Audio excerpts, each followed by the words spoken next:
آرام سے پیسے جو ہیں وہ بینک میں ڈال کے ایک منتھلی اماؤنٹ آپ کے پاس آ رہا ہے اور آپ سکون سے زندگی گزار رہے ہیں.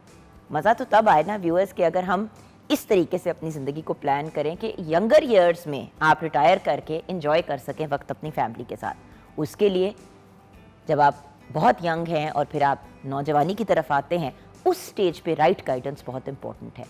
اب اس میں ایک اور بڑی ضروری چیز آ جاتی ہے جو ہم بھول جاتے ہیں, وہ یہ ہے کہ پلیز ینگ لوگوں کو اپنے پیشن کو پرسو کرنے دیں, یعنی کہ جو ان کو پسند ہے ان کو وہ کرنے دیں. کل ہی میں اپنی بچپن کی فرینڈس کے ساتھ بیٹھی ہوئی تھی, گرامر اسکول کی میری فرینڈز آسما, فرازے اینڈ منال, اور رات کو ہم گپے لگا رہے تھے, باتیں کر رہے تھے. ملے تو ہم چائے کے لیے مطلب 6 بجے وہ آئی ہیں اور کوئی رات کے 11 بجنے والے تھے جب وہ گئیں. اور ان 5 گھنٹوں میں ہم گپے لگا رہے ہیں, مذاق کر رہے ہیں, باتیں کر رہے ہیں اور اپنی اپنی زندگیوں کے بارے میں ڈسکشنز کر رہے ہیں.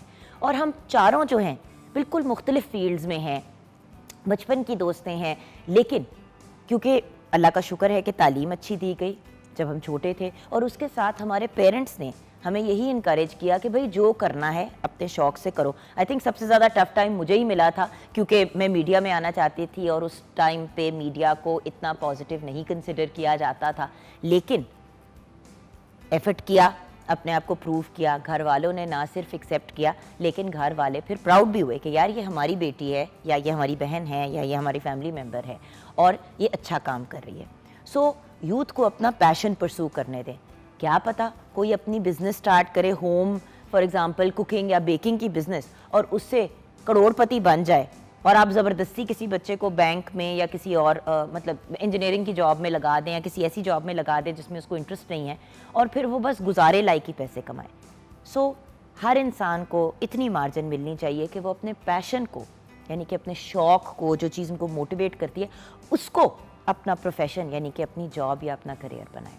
سو یوتھ کے بارے میں ابھی مزید اور بات کریں گے. جیسے کہ آپ جانتے ہیں آج 2 اگست ہے, جشن آزادی کے ہم قریب پہنچ رہے ہیں, وچ از دا 14 اگست, اور 1 اگست سے ہی ہماری کوشش ہوتی ہے ہمیشہ مارننگ ایٹ ہوم پہ کہ ہم آپ تک انفارمیشن پہنچائیں, آپ کو پاکستان کے بارے میں بتائیں, پاکستان کی ہسٹری کے بارے میں بتائیں. اور جب ہسٹری کی بات ہوتی ہے تو نوجوانوں کو تو ہم ایک لمحے کے لیے بھی نہیں بھول سکتے. اور ہمارے father of a nation Quaid Azam محمد علی جناح بھی ہمیشہ یہی کہتے تھے کہ ینگ لوگوں کو اپنی تعلیم پہ فوکس کرنا چاہیے اور اپنے آپ کو فوکسڈ انداز میں کام اور صرف کام کے بیسس پہ آگے بڑھنا چاہیے, اور کامیابی آپ کے قدم چومے گی. اینڈ یہ ایک فیکٹ ہے. خیر, کچن کی طرف بڑھتے ہیں. اگر آپ نے بھی پارٹیسپیٹ کرنا ہے آج کے شو میں 042992000648 پہ کال کر سکتے ہیں. مارننگ ایٹ ہوم ہمارا فیس بک کا پیج ہے. اچھا ویورز, آج آپ کے ساتھ بڑی خوشی کی بات شیئر کرنی ہے. آپ کو پتہ ہے کہ جب ہم ساتھ کام کرتے ہیں کسی بھی ادارے میں, چاہے آپ آن ایئر ساتھ ہوں, آف ایئر ساتھ ہوں, اسپیشلی میڈیا کے کام کے اندر, تو ہماری ملاقاتیں بڑی ریگولرلی ایک دوسرے سے ہوتی ہیں, تو لٹرلی ایک فیملی والا ماحول بن جاتا ہے اور آپ ایک دوسرے کی فیملی کی طرح ہی ہو جاتے ہیں. سو آج ہمارے فیملی ممبر کی ایک گڈ نیوز ہے آپ کے ساتھ شیئر کرنا چاہوں گی. شیف راحیلہ رشید ہمارے ساتھ ہیں. السلام علیکم آپی. وعلیکم السلام. بھئی ہماری پیاری سی آپی دادی بن گئی ہیں ماشاءاللہ. الحمدللہ. اور ہماری شیف ہبا جو ہیں, ہبا احسن, ان کے ہاں 2 ماشاءاللہ بیٹے ہوئے ہیں. شی واز ایکسپیکٹنگ ٹوئنز, اور ماشاءاللہ سے وہ اب اس دنیا میں آ گئے ہیں, اور وہ بہت پیارے سے 2 ینگ مین جو ہیں, تو دادو آف 2 بوائز, آپ کو بہت بہت مبارک ہو. بہت شکریہ, جزاک اللہ. اللہ بچوں کو, ہبا کو, احسن کو, آپ سب کو لمبی صحت والی زندگی عطا کرے, اور یہ بچے آپ سب کی آنکھوں کا سکون اور دل کا سکون. آمین. جی, تو اتنے سب کچھ کے ساتھ آج آپ آ بھی گئیں تو وہ بھی تھینک یو. جی, اللہ پاک نے ایک درجہ اور دے دیے ماشاءاللہ. تو الحمدللہ. تو کام تو پھر کام اور کام اور پھر کام. اور اس کے ساتھ ساتھ راحیلہ جی دیکھیں, وہی والی چیز جو بھی بات کریں کہ ہمارے گھر کے بڑے اگر اپنے پیشن کو نہیں پرسو کریں گے تو بچے کہاں سے موٹیویٹ ہوئیں گے. تو اب آپ کو جب آپ کے گرینڈ چلڈرن دیکھیں گے کہ دیکھیں دادو ٹی وی پہ آتی ہیں, وہ مطلب اپنا جو شوق ہے, اپنا پیشن ہے, اس کو آنر دکھاتی ہیں, تو اسی چیز کو بچے دیکھ کے موٹیویٹ ہوں گے. بالکل. آپ کے بیٹے بھی مطلب ایونٹ مینجمنٹ بھی کرتے ہیں احسن, اور ساتھ ساتھ مطلب ان کا اپنا فوڈ کا بزنس بھی ہے. بالکل. دیکھیں جب تک گھر والے نہیں انکریج کرتے یوتھ آگے نہیں بڑھ سکتا. نہیں بڑھ سکتی. بالکل بالکل. تو بڑھتے ہیں اپنی آج کی ریسیپی کی طرف. آج ہم بنا رہے ہیں کلب سینڈوچز, اور اس کے ساتھ ہم نے کولسلا بنانا ہے اور فرینچ فرائز. سب سے پہلے کلب سینڈوچ کے لیے ہمیں چاہیے ڈبل روٹی کے 12 سلائس یا 18 سلائس لے لیں. چیز کے سلائس، بند گوبھی، مرغ کا گوشت، گاجر 1 کپ کدوکش کر لیں، اور سلاد کے پتے، کھیرے، ٹماٹر، انڈے، مکھن۔ ٹماٹر 2 عدد لے لیں، کھیرے 2 عدد لے لیں، اور مکھن 1 کپ لے لیں۔ بنانے کیسے ہیں؟ بنانا اس طرح ہے کہ پہلے ہم چکن کو دھو کے اور اس کے ہم پیس کر کے، آپ جس طرح بھی کٹنگ کرنا چاہیں اس کو، پھر آپ دہی اور کالی مرچ کچھ اور مسالے جو ہے نا ڈال کے اچھے سے آپ میرینیٹ کر لیں، تقریباً 2-3 گھنٹے پڑا رہے۔ اس کے بعد ہم اسے فرائی کر لیں گے اور پھر اس کے چھوٹے چھوٹے پیسز کر لیں گے۔ اور بڑی دفعہ ایسا ہوتا ہے ویورز، گھر میں ٹکے بنے ہوتے ہیں اور اگلے دن جو ہے وہ کھانے کے اس لحاظ سے قابل نہیں ہوتے کہ وہ ڈرائی بہت ہو جاتے ہیں، تو آپ ان کی چکن کو بھی یوز کر سکتے ہیں۔ ٹکا پیسز آپ کو ویسے بھی مل جاتے ہیں ریڈی میڈ بھی، اگر آپ کو وہ باکسز کے اندر بھی، سو آپشنز بہت سے ہیں۔ بلکہ میں آپ کو ایک اور ٹپ بھی بتاؤں گی جب ہم یہاں سے ٹھیک ہے، ٹھیک ہے۔ اس کے علاوہ ہم بند گوبھی لیں گے، اس کو کدوکش کر لیں گے، گاجر کو کدوکش کر لیں گے، اور اس میں ہم نے سلائس رکھنا ہے۔ آپ بریڈ کو تھوڑا سا کر لیں، سیک لیں مکھن لگا کے، اور 1 پیس لیں پہلے، اس پہ آپ نے جو مکس کرنا ہے مایونیز کے اندر گاجر اور بند گوبھی اور اس میں کالی مرچ، اور آپ اس میں ڈال لیں نمک حسب ضرورت ڈال لیں، اور اس کو آپ ایک تہہ اس کی لگائیں، ایک پہ چکن لگائیں، کھیرا رکھیں، اور ایک ڈبہ ایک کور کر دیں، پھر انڈا اور چیز لگا کے، اور اس کو پھر آپ جو ہے نا، اور آپ نے ٹماٹر پیاز جو بھی ڈالنا ہے اس کے اندر جو آپ کی پسند ہے، کیونکہ کچھ لوگ ٹماٹر نہیں پسند کرتے، کچھ لوگ کھیرے نہیں، سو مطلب آپ کے گھر میں جو بالکل شوق سے کھائی جاتی ہے۔ تو آپ کے سینڈوچز تیار ہو جائیں گے۔ اس کے بعد ہم نے کولسلا بنانا ہے۔ اس کے لیے ہمیں بند گوبھی چاہیے، وہ بھی کدوکش کر سکتے ہیں، باریک باریک کاٹ بھی سکتے ہیں۔ اس کے لیے گاجر بھی چاہیے، وہ بھی اسی طرح آپ نے باریک باریک کاٹ لینی ہے۔ تھوڑی سی چینی، تھوڑا سا نمک، مایونیز میں مکس کر کے آپ اس کو مکس کر لیں، آپ کا جو ہے نا کولسلا تیار ہو اور جائے گا۔ اگر آپ اس میں تھوڑی سی کشمش بھی ڈالنا چاہیں تو آپ ڈال سکتے ہیں، کچھ لوگ پسند کرتے ہیں، بہت سے لوگ نہیں بھی پسند کرتے۔ اور فرینچ فرائز بنانے، آلو دھو کے چھیل کے اس کے آپ گول چپس بنائیں، یا آپ جو ہے نا لمبے کاٹ لیں، اس میں تھوڑا سا میدا، تھوڑا سا نمک، تھوڑا سا جو کالے مرچ ڈال کے اچھے سے اس کو لگا کے تھوڑی دیر رکھ دیں، اور اس کے بعد فرائی کر لیں۔ ایک بار ہاف فرائی کر کے رکھیں، اور اس کے بعد دوبارہ فرائی کریں، اس سے پھر اس سے آپ کے وہ نرم نہیں پڑیں گے، نرم نہیں پڑتے کرسپی۔ تھینک یو سو مچ آپ۔ اچھا ایک اور چیز ہے، بہت سے لوگ کہتے ہیں کہ یار ہم کہاں سے، مطلب اگر کوئی اینڈ ٹائم پہ گیسٹ آ جاتے ہیں اور ہمیں کلب سینڈوچ سرو کرنے پڑ ہی جاتے ہیں، تو اس وقت اینڈ ٹائم پہ چکن کو کہاں سے تیار کریں؟ میں نے پچھلے دنوں اسی طرح ہوا، گیسٹ آ گئے، فیصل نے نہیں بتایا کہ گیسٹ آ رہے ہیں، پھر ایک دم سے جب گیسٹ آئے تو اس نے کہا او میں بتانا بھول گیا۔ اب دیکھیں جب مہمان گھر آتے ہیں کچھ نہ کچھ تو سرو کرنا ہی ہوتا ہے، اور ہم نے یہ کیا کہ میں نے کہا کہ بھئی جو شامی کباب ہم نے علیحدہ سے فرائی کر کے سرو کرنے ہیں، ہم شامی کباب کو ڈال دیتے ہیں چکن کی جگہ۔ تو ہم نے اسی طرح میں نے اسی طرح ایک، جس طرح آپ ہی نے بتایا، ایک لیئر ہم نے وہ سیلڈ وغیرہ کی لگائی، اس کے اوپر شامی کباب لگایا، اس کے اوپر ایک سلائس وہ ایک بریڈ کا رکھا، اس کے اوپر ایگ اور اس کے اوپر چیز لگا کے ٹماٹر، پیاز اور کھیرا ڈال کے اس کو کلوز کر دیا، پھر اس کو تھوڑا سا ہم نے گرل بھی کر لیا۔ اچھا ایک اور آپشن یہ بھی ہوتا ہے کہ آپ اسی طرح جب سینڈوچ کو بنا رہے ہوں تو اس کے اندر میک شور کہ میونیز اور مکھن کی مقدار جو ہے وہ پراپر ڈالیں۔ بہت سے لوگ ڈائٹنگ کے پوائنٹ آف ویو سے نہیں ڈالتے ہیں، پھر ہوتا یہ ہے کہ وہ بہت ڈرائی ہو جاتا ہے، تو جب گیسٹ اسپیشلی آتے ہیں تو تب ڈائٹنگ والی کنجوسیاں نہ کیا کریں، کیونکہ پھر کلب سینڈوچ اگر ڈرائی بہت ہو تو وہ حلق سے نہیں اترتا۔ سو میک شور کہ جب بھی سینڈوچ بنائیں اس کے اندر اتنا وہ جو کہتے ہیں نا سافٹ کرنے والا، بٹر ہو گیا، مکھن ہو گیا، مسٹرڈ ہو گیا، میونیز ہو گیا، جو بھی چیزیں لگا رہے ہیں وہ لگائیں ضرور، تاکہ اس کا فلیور زیادہ آئے اور وہ بہت ڈرائی نہ ہو۔ خیر چھوٹی سی بریک کی طرف جائیں گے، بریک کے بعد واپس آئیں گے تو اپنے یوتھ سے ریلیٹڈ ہی گفتگو کریں گے، آپ ہمارے ساتھ رہیے گا۔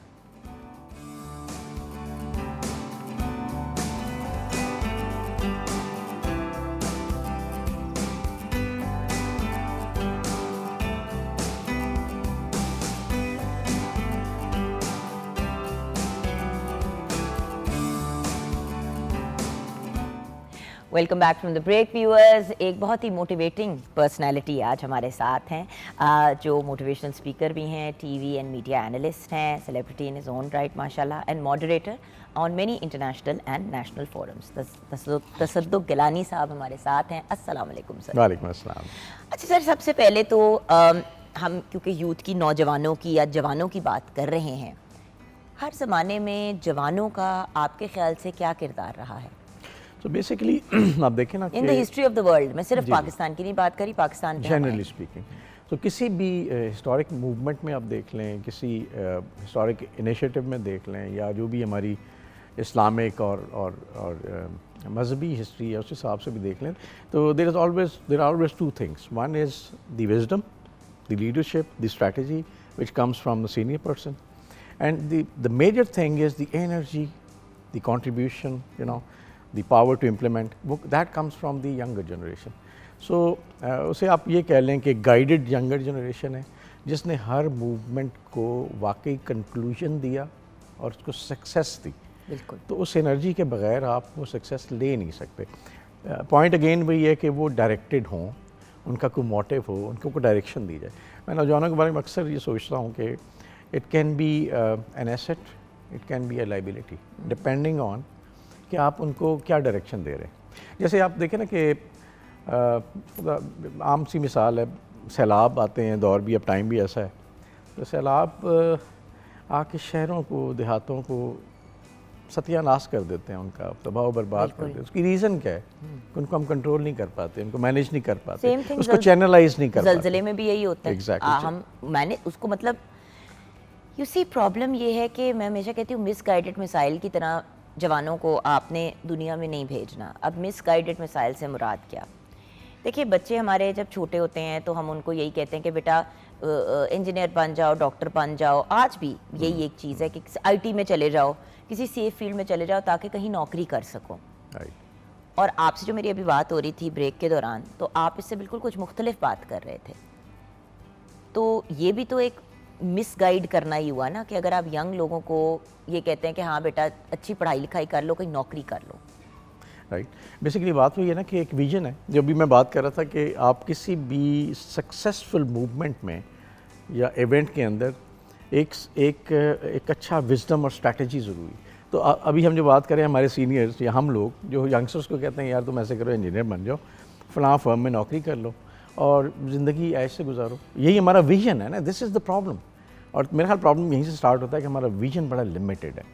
اور میں نا ایک ہمارے فیوچرسٹ ہیں, یو این کے پینل پہ بھی ہیں, when I was working at Nokia, تو ان کو انوائٹ بھی کیا گیا. اور وہ he was talking differently few years back. He was saying that by 2050 جو جاب مارکیٹ ہے ول بی ریڈیوسڈ بائی 80%.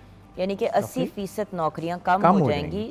اچھا, اس کا مطلب یہ نہیں ہے کہ لوگ پیسے کمانا یا بزنس کرنا یا کچھ کرنا چھوڑ دیں گے. اس کا مطلب یہ ہے کہ انٹرپرینیورشپ بڑھے گی. اور ہمیں اب ان نوکریوں کے معاملات سے, اس مائنڈ سیٹ سے تھوڑا سا آگے نوجوانوں کو ٹرین کرنا ہے. میں اس دن ایک گاڑی کا تھوڑا کام کرانے کے لیے ورک شاپ پہ بیٹھا ہوا تھا.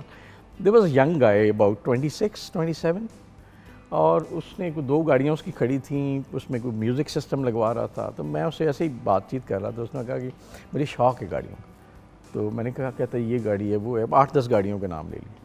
تو میں اسے کہہ رہا تھا اچھا ابا جی کی کمائی پہ آپ عیاشی کر رہے ہیں. اس نے بڑے مزے کی بات کی, اور دین آئی واز ریئلی انٹرسٹڈ. اس نے کہا نہیں سر, میں I have 2 call centres, I am owner of 2 call centres, اور میں امریکہ اور یورپ کو اپنی سروسز دیتا ہوں, اور میرا ایک سافٹ ویئر ہاؤس ہے. تو آئی واز ریئلی سرپرائزڈ. اور کہتا ہے کہ یہ ساری چیزیں میں خود اپنے پیسوں سے کرتا ہوں. 25-26 سال ایگزیکٹلی 25-26 سال کا لڑکا. سو آئی واز سو ایکسائٹیڈ کہ یار میری قوم میں اس ایج میں اتنا شعور ہے کہ نہ صرف اس نے بزنس تلاش کیا دنیا کے اس کونے میں, بلکہ اس کو یہاں پہ اسے پتہ تھا کس جگہ پہ وہ سیٹ اپ بنانا ہے, کون سے لوگ اس میں انڈکٹ کرنے. آپ یہ دیکھیں کہ 26 سال کی عمر پہ یا 27, چلو 30 سال کا بھی اگر ہے, تو یعنی کہ پڑھ لکھ کے 20-21 سال کی عمر پہ یہ بچہ, یہ لڑکا شروع ہو گیا. ایگزیکٹلی. اور یہ ہماری قوم ہے, ایک عام سی شہر کی یا گاؤں کی. اور ہمارے ذہن میں ہمیشہ یہ ہوتا ہے کہ بھئی 21-22 سال کا بچہ جیسے ہی یونیورسٹی سے گریجویٹ کرے گا, نوکری کرے گا, تو 25-30 ہزار پر منتھ کی اس کو جاب مل جائے گی, اور پہلے 10-15 سال تو سٹرگل ہی کرے گا. ہمارے دماغ میں یہی ہوتا ہے کہ 10-15-20 سال محنت کرے گا, سٹرگل کرے گا, تو پھر کہیں جا کے کمفرٹیبل ہوگا. ایسے ہی ہے. اور اس کی وجہ یہ ہے کہ دیکھو ہم ایک غلام قوم کے پس منظر سے نکلے ہیں نا 47 سے پہلے اور اس کے بعد بھی تو ہمیں بابو بنایا جاتا تھا. آپ پڑھے لکھیں, دفتروں میں نوکری کریں, آپ بابو بنیں. یہی کانسیپٹ انفارچونیٹلی ابھی تک چل رہا ہے. You are a servant, right, you are serving the organisations. اور تو ابھی ہمیں اس مائنڈ سیٹ سے تھوڑا آگے نکلنا ہے. آپ دیکھیں نا, اب جیسے میں جاب کرتی ہوں at Pakistan television network, میں ایک مارننگ شو کرتی ہوں, right. I am working for P T V, ٹھیک ہو گیا. اب میرے برعکس کوئی اور انسان جو ہر روز آن ایئر جاتا ہے اپنے یوٹیوب کے چینل کے اوپر, وہ اپنے لیے کام کر رہا ہے, وہ صرف عوام کے لیے ایک طرح سے کام کر رہا ہے, اور وہ یوٹیوب چینل پہ ڈیلی لائیو جاتا ہے یا جاتی ہے, گیمرز ہیں, ہزار چیزیں, اور وہ ہزاروں ڈالر پر منتھ کما رہے ہیں, 25-30 لاکھ روپے کما رہے ہیں اپنے یوٹیوب کے چینل سے. ایبسولوٹلی. ایک تو یہ چلیں میں ویسے ایک ایگزامپل دے رہی ہوں نا کہ دیکھیں ویورز, وہی والی بات ہے کہ ہم جاب کر کے بھی جو کما لیتے ہیں, انسان وہی کام جب اپنی ذات کے لیے کر رہا ہوتا ہے, ہاں اس میں ایک لاس کا بھی ایک مارجن ہوتا ہے. یہ بھی ہو سکتا ہے کہ 0 پیسے آپ ایک مہینے کمائیں, لیکن مارجن انلمیٹڈ ہے. بالکل صحیح ہے. آپ نے جو بات کی تھی نا ڈیورنگ بریک, اس میں ایک بڑی اچھی خوبصورت بات یہ تھی کہ ہم انفارچونیٹلی کمفرٹ زون میں رہنا چاہتے ہیں. آپ نے کہا تھا کہ مہینے کے آخر میں ایک سیلری آ جائے یا مہینے کے شروع میں ایک سیلری مل جائے. یہ کمفرٹ زون ہے. ہم کہتے ہیں کہ اس کمفرٹ زون سے ہم زندگی گزار لیں, ہمیں مسئلہ نہ ہو. لیکن جہاں آپ کو آگے بڑھنا ہے نا, جہاں آپ نے یہ سرحدیں کراس کرنی ہیں, یہ زنجیریں توڑنی ہیں, وہاں پہ آپ کو رسک لینا پڑتا ہے. یہ جو آپ بات کر رہی ہیں کہ یوٹیوب پہ ہو سکتا ہے اس کا ایک مہینہ بہت اچھا گزرے, اگلا مہینہ بہت برا گزرے, ایک ویڈیو کلک کر جائے, 10 ویڈیوز نہ کلک کریں. رسک ہے, بٹ یہاں رسک ہے وہاں اپورچونٹی بھی ہے. تو اس کے لیے پھر آپ کو کمفرٹ زون سے نکلنا پڑتا ہے. اور اگین میرا خیال ہے جو قومیں, جو لوگ اپنے کمفرٹ زون سے نکلتے ہیں نا, وہ آگے جاتے ہیں, اور یہ دنیا انہی کی ہے. اب دیکھیں نا, کرپٹو کرنسی جب آئی تو ہر بندے نے کہا یہ کیا بکواس ہے, جو اپنے کمفرٹ زون میں تھے. جو لوگ کمفرٹ زون میں نہیں تھے انہوں نے خریدا کرپٹو, کہاں سے کہاں وہ چیز پہنچ گئی. دیکھیں ایک وہی والی بات نا, مائنڈ سیٹ ہے, اور کتنی کو آپ کو انکریجمنٹ ملتی ہے, کتنی کو آپ کو سپورٹ ملتی ہے, گھر والے آپ کو کتنا پش کرتے ہیں. اگر گھر پہ یہی ہے کہ یہ کیا کر رہی ہو یا کیا کر رہے ہو, کوئی نوکری کرو, یہ کیا طریقہ ہے پیسے کمانے کا, گھر پہ بیٹھ کے کیسے کام کر سکتے ہو. یہ بھی تو ہے نا کہ بہت سے لوگ اپنے گھر میں ہی بیٹھ کے اپنے کمپیوٹرز کے تھرو یا اپنے فونز کے تھرو, اپنی ڈیوائسز کے تھرو پراپر بزنسز رن کر رہے ہیں. اور اگر وہ 6 دن کے لیے لندن جانا چاہتے ہیں چھٹی کے لیے, تو ان کو کسی سے اجازت لے کے جانے کی ضرورت نہیں پڑتی, وہ منہ اٹھا کے چلے جاتے ہیں. ایسے ہی تو ایک فریڈم بھی آتی ہے. ایسے ہی. اور دوسرا یہ ہے کہ دیکھیں ہمیں وقت کے ساتھ نہ چلنا ہے. پہلے شاید جنریشن گیپ اتنا زیادہ نہیں ہوتا تھا, ٹیکنالوجی تھوڑی سلو تھی. اب تو مجھے لگتا ہے کہ دن جو ہے نا مہینوں کا سفر کرتے ہیں. اب جنریشن گیپ اور انفارمیشن ٹیکنالوجی اتنی آگے ہے. تو پہلے بھی والدین شاید اپنے بچوں کو یہی کہتے تھے کہ یہ کیا ہر وقت تم کرکٹ کھیلتے رہتے ہو, ہر وقت تم باہر رہتے ہو, تم پڑھتے نہیں ہو. آج وہ یہ کہتے ہیں تم باہر نہیں نکلتے, تم مکس اپ نہیں ہوتے. تو یہ اب اس دور کا تقاضا ہے. مسئلہ یہ ہے کہ اب دنیا نے دروازے کے باہر نکلنے کے علاوہ بھی راستے کھول دیے, ونڈوز اوپن کر دی. آپ گھر میں بیٹھ کے اپنا بزنس کر سکتے ہیں, اپنے لیے انکم پروڈیوس کر سکتے ہیں, اپنی ویلیو ایڈ کر سکتے ہیں. تو اور ایسی بزنس بنا سکتے ہیں جس میں پھر آپ کے پاس لوگ جاب کریں. آپ اب جیسے کہ 26-27 سال کا لڑکا جس نے اپنے کال سینٹر بنائے ہیں, اسی کو اگر آپ ایز اے کیس اسٹڈی لے لیتے ہیں, تو آپ دیکھیں کہ یقیناً اس کے پاس 20 سال سے لے کے 45 سال کی عمر کے لوگ جاب کر رہے ہوں گے. بالکل اس سے زیادہ عمر کے لوگ اس کے پاس نوکری کر رہے ہوں گے اور اس سے سیلری لے رہے ہوں گے. Absolutely true. یہیں پہ میرا خیال ہے ایک ہمیں نا والدین کو بھی یہ سیکھنے کی ضرورت ہے کہ اگر بچے کو گیجٹ کا شوق ہے تو شوق کو نا ڈائریکشن دے دیں. جیسے ہم بات کر رہے تھے کہ اگر ڈائریکشن نہ دی جائے, چینلائز نہ کیا جائے اس سیلاب کو جو بہت انرجی ہے, پاور ہے, تو سیم سیلاب آپ کے گھر میں بیٹھا ہوا ہے, اس میں بہت انرجی, بہت پاور ہے. اس کو اگر آپ اسی گیجٹ کے اندر ڈائریکشن دے دیں گے تو بجائے اس کے کہ وہ اس میں نکمی قسم کی ویڈیوز دیکھے, ہو سکتا ہے وہاں سے وہ انوویشن کرنا شروع کر دے, اپنی ویلیو ایڈ کرنا شروع کر دے. تو اس میں پرابلم یہ نا کہ ہم وقت نہیں دینا چاہتے. پیرنٹس بھی کہتے ہیں کہ مجھے اس ساتھ بیٹھنا نہ پڑے, مجھے اپنا وقت نہ دینا پڑے, لیکن یہ ٹھیک ہو جائے. ہم نا آرڈرز کرتے ہیں. میں ہمیشہ یہ سوچتا ہوں کہ آرڈر کرنے سے زندگی نہیں ٹھیک ہوتی. You need to be part of that problem. اور وہاں سے لے کے چلیں اس کو. دیکھیں میں یہ ایک میں نے پوسٹ اس دن پڑھی اور وہ پھر میں نے اپنے اس پہ سوشل میڈیا پہ بھی لگائی, اپنے انسٹاگرام پہ, کہ مطلب سٹوریز میں, کہ میں وہ ماں بننا چاہتی ہوں اپنی اولاد کے لیے جو جب کوئی غلط کام کرے تو یہ نہ سوچے کہ میری ماں مجھے مار دے گی, بلکہ وہ یہ سوچے کہ آئے ہائے میں مسئلے میں پھنس گیا ہوں, ماما کو فون کرتے ہیں.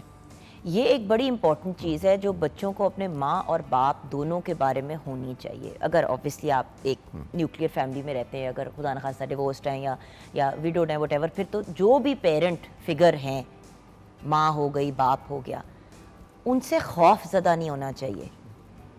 کیونکہ جب وہ خوف کا ایلیمنٹ, دیکھیں ہم چھوٹے تھے یہی ہوتا تھا, ڈر لگتا تھا ماں باپ سے, جس کی وجہ سے ہماری کمیونیکیشن بھی اپنے ماں باپ کے ساتھ بہت کم تھی اور پھر تعلقات بھی بڑے آڈ سے ہوئے. آج کے بچے مختلف ہیں, ان کو لاڈ چاہیے, وہ آپ سے مانگ لیں گے. which is good. وہ اگر کچھ کرنا چاہتے ہیں تو وہ آپ منع بھی کریں گے تو وہ پھر بھی اس ڈائریکشن میں جانے کا ایک ایفرٹ ضرور کریں گے. ہم اتنے دلیر نہیں تھے. well I still went in the direction I wanted to, but what I mean is کہ اس وقت کی جنریشن بڑی مختلف ہے, ہم سے مختلف ہے ایٹ لیسٹ. ہاں وہ یہ آپ وہی کہہ رہے ہیں کہ پیس ان کی بہت ڈفرینٹ ہے. ہماری پیس شاید کم تھی, لیکن میں وہی کہوں گا کہ ہم نے بھی وہی کیا, زمانے کے ساتھ ہی ہے نا, ہم نے بھی وہی کیا جو ہم چاہتے تھے. پیرنٹس بے شک ہمیں کسی اور ڈائریکشن میں لے کے جانا چاہتے ہوں تو مطلب وہاں پہ ول پاور ینگسٹرز کی ہوتی ہے اور وہ چلے جاتے ہیں اس طرح, لیکن یہاں پہ پیس بہت ڈفرینٹ ہے. تو یہاں پہ آپ کو ان کو اسپیس لینے کی ضرورت, جیسے آپ نے کہا کہ اگر وہ گھر میں بیٹھا ہے, اور یہ دور نا سائیکلوجیکل چیلنجز کا دور ہے. اس میں پہلے آپ لوگوں سے مکس اپ ہوتے تھے, لوگوں سے بات کرتے تھے, تھوڑا جو پریشر تھا وہ کم ہوتا تھا. جیسے اب پہلے ایک پروگرام میں ہم نے بات کی تھی کہ دوست آپ کو اوور تھنکنگ سے نکال دیتا ہے, کسی آپ کو یاد ہوگا, اور غلط دوست آپ کو اتنا اوور تھنک کراتا ہے کہ آپ کا دماغ خراب ہو جاتا ہے. وہ پھر آپ کی چوائس ہے. یہی تو بات ہے, رائٹ ڈائریکشن رائٹ چوائس کی طرف جائیں. اور اگر گائیڈنس ہوگی جس میں آپ مشورہ دے رہے ہیں اپنا, میرے پاس بہت سے ایسے سوال لکھے ہوئے ہیں جن میں یہ کہ ہم یوتھ کو کیسے یہ اور ہم یوتھ کو کیسے وہ. میرے خیال سے یوتھ کو بدلنے کے بجائے اگر ہم اپنی ذاتوں کو بدل لیں, اڈاپٹ کر لیں, اپنے آپ کو ذرا یوتھ کی طرح کرنے کی کوشش کریں. دیکھیں یوتھ آپ سے بات کرتا ہے واٹس ایپ پہ, وہ آپ کو وائس نوٹ بھیج دیتے ہیں. اب وہ ٹائم ہی نہیں رہا کہ کال کی اور ماں سے لمبی بات کی یا باپ سے کی. میں پہلے بہت اریٹیٹ ہوتی تھی, میں نے اپنے بیٹے حمزہ کو کہا, میں نے کہا تم نے وائس نوٹ کیوں بھیجتے ہو بھائی, آ کے کیوں نہیں بات کرتے. ہیز لائک ماما اگر ضروری, اگر میں مطلب فار ایگزامپل ٹیوشن پہ ہوں اور وہاں سے نکلتے ہیں مجھے کوئی ضروری چیز کرنی ہے تو گھر آ کے بات کر کے تو میں آپ کو وائس نوٹ کر دیتا ہوں. سو دا پوائنٹ از مجھے بڑا وقت لگا ہے اپنے آپ کو ایڈجسٹ کرنے پہ حمزہ کے حساب سے, کیونکہ وہ 17 کا ہے.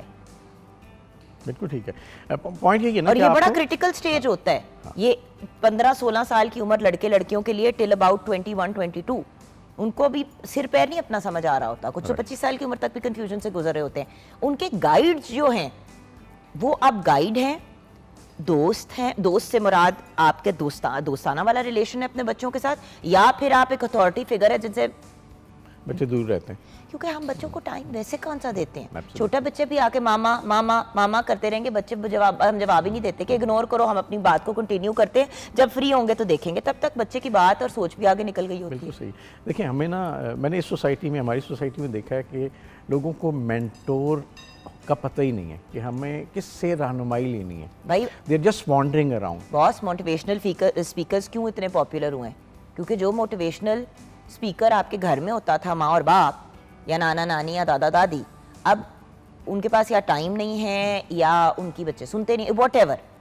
تو اب بچوں کو سیلف گائیڈ کرنا پڑ رہا ہے اپنے آپ کو. تو جو گھر پہ بیٹھے ہوئے لوگ وہ سب سے پہلے اپنے آپ کو یوتھ کے حساب سے ایڈجسٹ کریں نا. نہیں بکواس نہ کرو, چپ ہو جاؤ, تم تو فضول باتیں کرتے ہو, تمہارا تو دماغ خراب ہے, یہ کیا بات ہوئی. بھئی آپ سے نہیں پوچھیں گے تو کس سے پوچھیں گے. اس میں پوائنٹ یہ ہے نا کہ ہم نے, جب میں نے کہا مینٹورشپ ہم نے گھروں میں دینی چھوڑ دی ہے. اس کی وجہ یہ ہے کہ ہم وقت نہیں دینا چاہتے.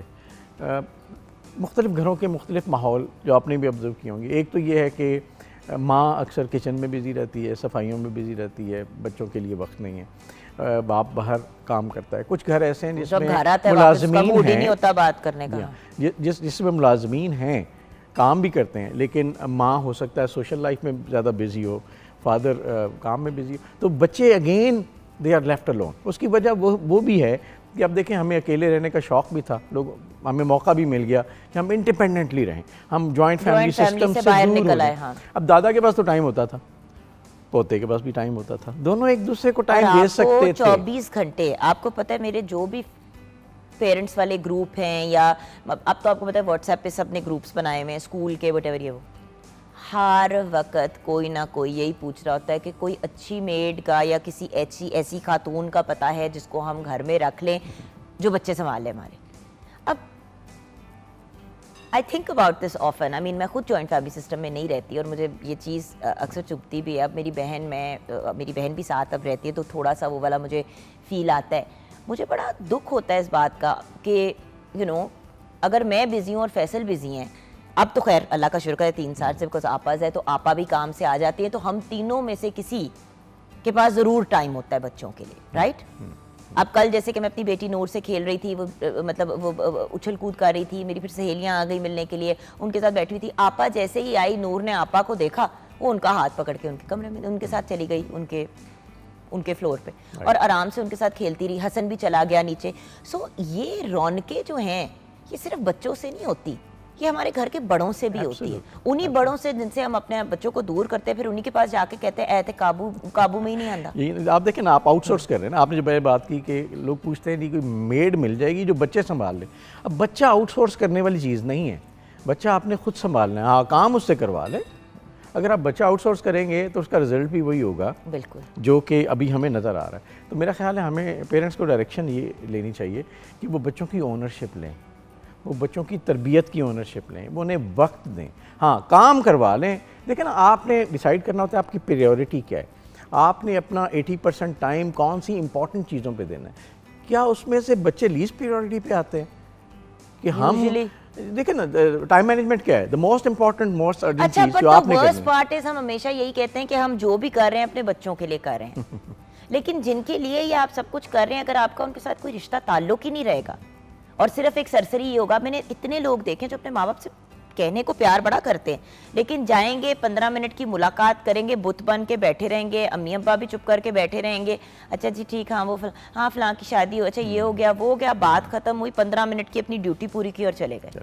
بالکل ٹھیک. یہ کیا تعلق ہوا بھائی؟ تو بیسیکلی نا آپ کو وہ چیز ملتی ہے جس پہ آپ اپنا وقت لگاتے ہیں. دیکھیں آپ پیسے پہ وقت لگاتے ہیں, پیسہ لیتے ہیں. بٹ سر پتہ ہے میرا پوائنٹ یہاں پہ جو مین ہے وہ یہ ہے کہ دیکھیں ہم سارا ملبہ جو ہے وہ یوتھ پہ ڈال دیتے ہیں. بچہ آپ کے پاس آ رہا ہے, آپ کے پاس کیوں کوئی انٹرسٹنگ بات نہیں ہے اس بچے سے کرنے کے لیے, کیونکہ آپ نے اس کے ساتھ کبھی کوئی تعلق ہی نہیں بنایا. ورنہ بندہ جوکس کریک کر لیتا ہے, مذاق کر لیتا ہے, گھوم کے کہہ دیتا ہے کہ بھئی کبھی اپنی بیوی کی کچن میں ہیلپ ہی کرا دیا کرو بھائی. اچھا امی جی کیا کروں مجھے تو آتا نہیں, اچھا چلو تم میرے پاس 1-2 دفعہ آنا, میں تمہیں بنانا سکھاؤں گی, تم اس کو سرپرائز. یہ چھوٹی چھوٹی چیزیں ہیں. اچھا ہمیں نا نصیحتیں کرنے کا بھی پیرنٹس کو یا بڑوں کو شوق ہے. بچہ آگے بیٹھے گا نا تو اس کو وہ ایک ایڈوائس دینا شروع کر دیں گے. اب دیٹ از ویری بورنگ. ہر بار اگر بچہ آپ کے پاس جب بیٹھے گا آپ نے اس کو صرف تقریر ہی دینی ہے. بائی دی وے میں نے اپنے آپ کو روکا اس چیز سے. میں نے نوٹس کیا کہ فیصل اور میں 24 گھنٹے حمزہ کو لیکچر دے رہے ہوتے ہیں. میں نے اس دن پھر فیصل کو کہا, میں نے کہا فیصل ہم بہت اس کے پیچھے پڑ جاتے ہیں, ہمیں ایسے نہیں کرنا, یہ ہم سے بالکل دور ہو جائے گا. اس سے جس دن یونیورسٹی جانا ہے باہر اس نے مڑ کے نہیں دیکھنا. تو کہتا ہے کہ کیا کریں, وہ اس پہ نہیں, میتھس میں کمزور ہے, اردو میں. آبجیکٹو ہر بات پہ نا ایک اپنے آبجیکٹو. دیکھیں آپ دوستی کیسے ہوتی ہے, دوستی تب ہوتی ہے جب آپ کے پاس کوئی پرپز نہ ہو اور آپ بیٹھ کے ایک دوسرے کے ساتھ وقت گزار رہے ہیں. تو بچوں کے ساتھ کیا مسئلہ ہے کہ آپ ان کے ساتھ مل کے ان کی مووی دیکھ لیں, ان کے ساتھ بیٹھ کے ان کی باتیں کر لیں, ان کے دوستوں کی باتیں سن لیں. دیکھنی ہے, باتیں بھی اپنی مرضی کی کرنی ہے. میں اس دن اپنی دوست کو ملنے کے لیے گئی, اس کو ہیلوائی کرنے کے لیے, تو وہ نا اپنے بیٹی کے ساتھ بیٹھی ہوئی تھی اور بیٹی فون پہ کچھ کر رہی تھی اور ماں بولی جا رہی تھی. اچھا وہ اٹھ کے جب چلی گئی, وہ 10-11 سال کی بچی تھی, چلی گئی, تو میں نے کہا کیا ہوا, کیا اس کو بتا رہی تھی. کہتی کچھ نہیں, میں اس کو بتا رہی تھی, میں کل اپنی کزن کی طرف وہاں پہ یہ ہوا, اس نے یہ کہا, اس نے وہ کہا. اچھا بچی فون پہ کھیل رہی ہے. میں نے کہا تو وہ تو سن ہی نہیں رہی تھی. کہتی ہاں لیکن میرا دل چاہتا ہے ہم کوئی بات کریں, کچھ کمیونیکیٹ کریں. تو میں نے کہا پھر اس کے انٹرسٹ کی بات کرو, اس کو فیملی گوسپ کیوں سنا رہی ہے, وہ بچی انٹرسٹڈ ہی نہیں ہے. اس سے اس کی دوستوں کے بارے میں پوچھو, اس کا انٹرسٹ پوچھو, کسی ایسی چیز کے بارے میں پوچھیں جس کے بارے میں اس کو پتہ ہے لیکن آپ کو نہیں پتا. آپ دیکھیں جو سائنس ہمیں پیپل سائنس سکھاتی ہے کہ آپ نے کسی سے ریلیشن شپ بنانا ہے تو آپ اس کے انٹرسٹ کی باتیں اس سے پوچھیں. اس سے سوال پوچھیں, وہ اس کے انٹرسٹ کے, تب آپ کا ریلیشن شپ بلڈ ہونا شروع ہوگا. اب بچوں کو آپ اپنے انٹرسٹ کی باتیں بتاتے رہیں, ان کے انٹرسٹ میں ایکسپلور نہ کریں تو ان کا ریلیشن شپ نہیں بنے گا. اچھا, اینڈ میں آپ ویورز کو پیغام کیا دینا چاہیں گے؟ آج آئی تھنک ہمارا آبجیکٹیو زیادہ یہ تھا کہ پیرنٹس اور جو گھر کے بڑے ہیں ان کو گائیڈ کریں مور کہ یوتھ کے ساتھ کیسے ڈیل کریں. میرا خیال ہے بچوں پہ نا زیادہ سختی اور زیادہ لاڈ دونوں بگاڑتے ہیں, تو ہمیں جیسے ہم کہتے ہیں اکثر کرٹیسائز کرنے سے اوائڈ کریں. ان کو ایک ڈائریکشن ضرور دیں, لیکن ڈائریکشن دینے کے لیے آپ کو کنگ نہیں بننا ہوتا, آپ کو ان کے ساتھ دوستی کے ساتھ چل کے ان کو آگے راستہ دکھانا ہوتا ہے. اور دوسری بات یہ ہے کہ بچوں کو نا جو ویژنز ہیں وہ والے ضرور دیں جو آپ کے پاس ہیں, لیکن ہو سکتا ہے کہ میں زمانے میں بہت پیچھے ہوں اپنے بچے سے, ہو سکتا ہے بچہ آرٹیفیشل انٹیلیجنس کو مجھ سے بہتر جانتا ہو, لیکن میں اسے لازمی کہوں گا نہیں تم نے ڈاکٹر بننا ہے, اور ڈاکٹر بن کے تم نے, جو کہ آج سے 100 سال پرانا پروفیشن ہے. تو تھوڑا سا وقت کے ساتھ ہمیں بھی فلیکسیبل ہونا ہے, ریلیکس ہونا ہے, بچوں سے پیار بھی کرنا ہے, لیکن نہ پیار میں آگے بڑھنا ہے نہ سختی میں آگے بڑھنا ہے, تاکہ بچوں کو ایک اسپیس بھی ملے اور ان کو ایک کانفیڈنس ملے اور وہ آپ سے ہر بات آ کے شیئر کریں, پوچھیں. Thank you so much sir, bless you. Break کی طرف جائیں گے ویورز, مگر بریک میں جاتے ہوئے بس یہی کہوں گی کہ دیکھیں اگر ہم نے کبھی بھی کسی کے لیے کوئی اچھی چیز کرنی ہوتی ہے تو اس کو پوائنٹ آف ویو بنا کے ہمیں آگے بڑھنا چاہیے. اگر آپ نے بچے سے اس کی کوئی بات کرنی ہے تو اس کے انٹرسٹ کی بات کریں تاکہ وہ آپ کے ساتھ ایک ریلیشن شپ ڈیولپ کرے. اگر بچے کو کچھ کھلانا ہے اور آپ لاڈ پیار میں بنا ہی رہے ہیں تو اس کے شوق کی چیز بنا لیں. بچے کو کوئی گفٹ دینا ہے, اگر بچے کا فار ایگزامپل ریڈنگ کی طرف رجحان نہیں ہے تو زبردستی اس کو کتاب ہی کیوں دے رہے ہیں, کوئی ایسی چیز دے دیں جیسے کہ بلاکس بنا لیں, کوئی انٹرسٹنگ چیز کر لیں تاکہ بچے کے ساتھ ریلیشن شپ بنے, تاکہ بچہ جب یوتھ یا نوجوانی کی کیٹیگری میں آ جائے تب آپ کے ساتھ اس کا اتنا اسٹرانگ بانڈ ہو کہ آپ بچے کو صحیح طریقے سے گائیڈ ضرور کر سکیں.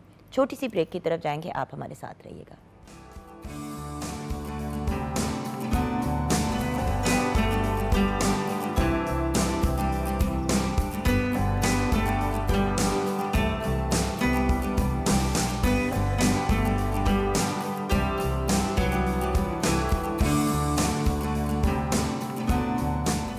Welcome back from the break viewers.